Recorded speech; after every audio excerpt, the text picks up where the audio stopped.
Now, time to get French car maker Renault to center stage, and that's because they've just upped the premium factor on their Fluence by launching an all-new top-end variant, the E4. We had Chief Road Tester Dilip Desai take the car out for a spin and get us up to speed on what's new.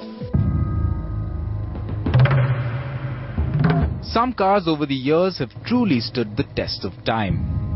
However, constant innovation seems to be an exercise amongst car makers that can sometimes have nothing to do with whether it's actually required or not, but just be the result of some sort of bug within automakers to constantly improvise.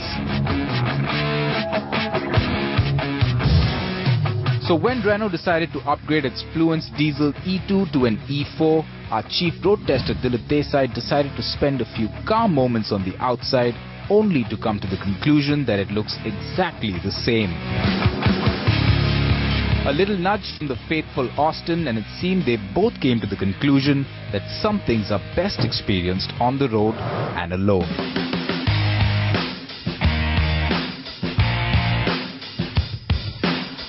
Of course, just by looking at it, you'd wonder what's new. Well, until now, the Renault diesel range only came with a base trim known better as the E2. Now Renault has actually upped the premium factor by bringing the diesel Fluence on par with its petrol counterpart with the E4 variant.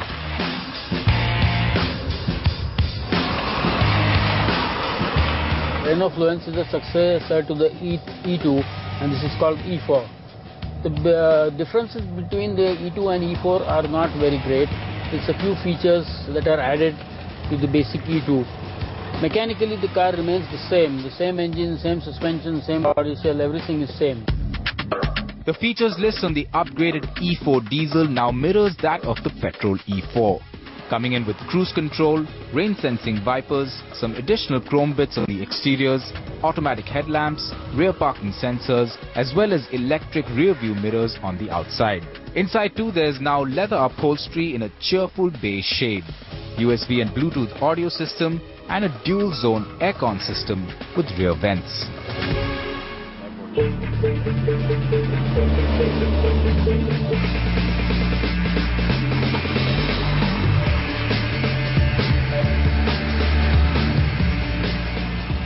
When it comes to driving this car, I can make a very positive statement that the car feels nice to drive, very sturdy, typically European suspension, but at very low speeds, she has a tendency to be a little too hard for a very cozy ride.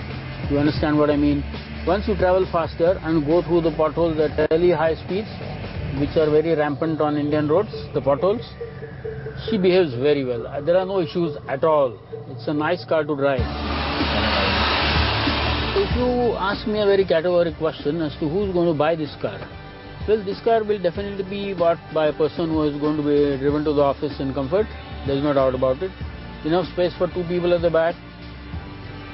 Very good looking car, rides very well. But as I said, that over very low speeds through potholes, she can be a little too hard to sort of, it's a compromise to a good quality ride. But on a good surface and then at higher speeds, the car handles very well.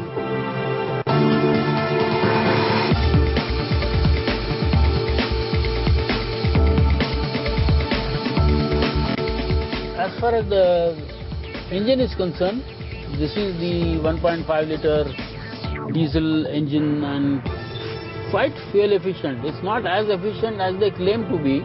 I mean, it doesn't give 21 kilometers to a liter. It's capable of going around 16.5 to 17 kilometers to a liter, and that's what your E2 was doing, and that's what this E4 is also doing. There's no doubt about it.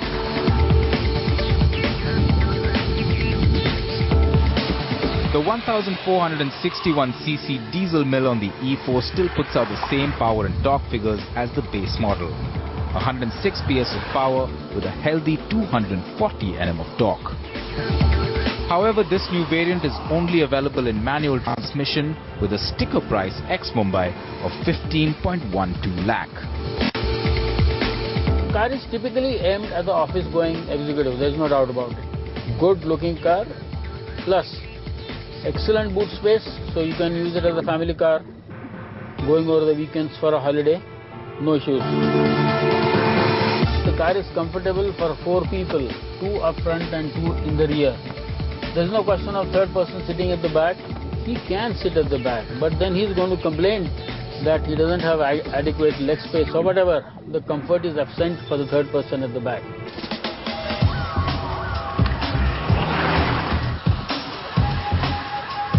Options these days are pretty common on high-end cars. You have power steering, air conditioning, airbags, ABS, EBD and things like that. But this car also has extra airbags at the shoulder level, which is an added advantage and an added feature compared to the E2 and the rest of the cars which are in competition. You'll ask me what is in competition for this car. It's competing against the Jetta, it's competing against the Cruise. So what does this car has which the Jetta or the Cruise doesn't have?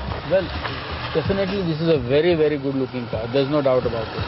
But the engine which is on this car has the power coming on only after 2000 RPMs.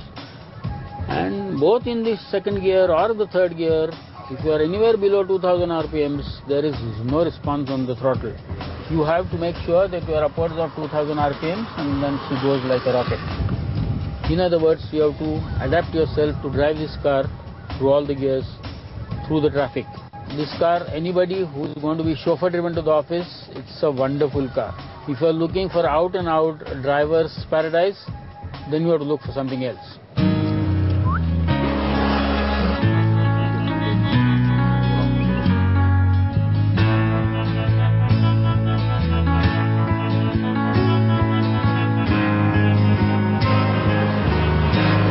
Well, the key features on which are very positive working towards the car, I can say, is very, very good looks, excellent fit and finish, well put together, well engineered car. There's no doubt that Renaults make very good cars.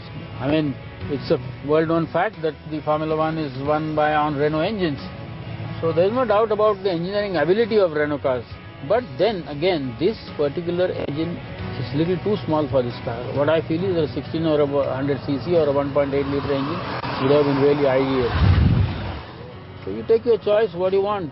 You want out and out power? Then you have to buy a Volkswagen Jetta, which is coming with a 2 litre TDI engine, or the Chevrolet Cruise. It's a different ballgame altogether. Just to add to that, the Fluence E4 now also comes with a follow me home technology that keeps the headlights on briefly when you reach home, so you can find your way out of the car with ease. But that's hardly a selling point if you've got a trusted aide waiting for you who'd frankly expect a technology of that sort to be a given if you're looking for loyalty and not have it play a role in the overall price increase of the E4. And dogs don't really lie.